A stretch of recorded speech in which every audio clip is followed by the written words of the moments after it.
In today's video, I'm going to teach you how to know if your PayPal invoice has been viewed.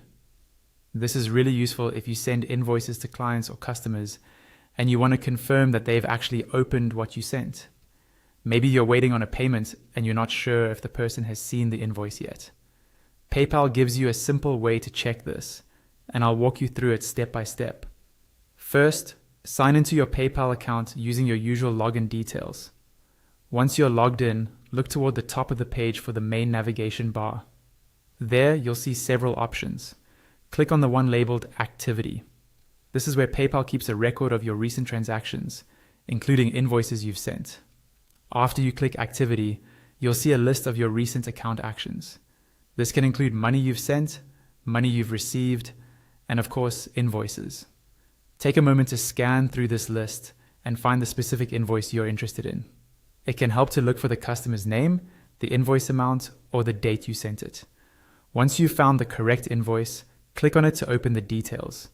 Now you're on the invoice details page.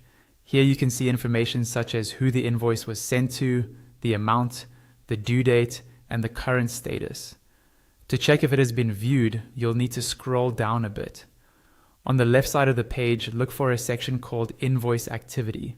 This section summarizes what has happened with that invoice so far. At the bottom of that invoice activity box, you'll see a link that says Show All Activities. Go ahead and click that link. This will open a pop-up window that shows a more detailed activity history for that specific invoice. In this pop-up, you'll see a timeline of everything that has happened related to the invoice. If your customer has opened it, you'll see a line that says something like, "This invoice was viewed," along with a timestamp showing the exact date and time it was opened. If you don't see that message, it likely means the invoice hasn't been viewed yet, and that's all there is to it. By checking the invoice activity in your PayPal account, you can quickly confirm whether your invoice has been viewed and use that information to decide when and how to follow up.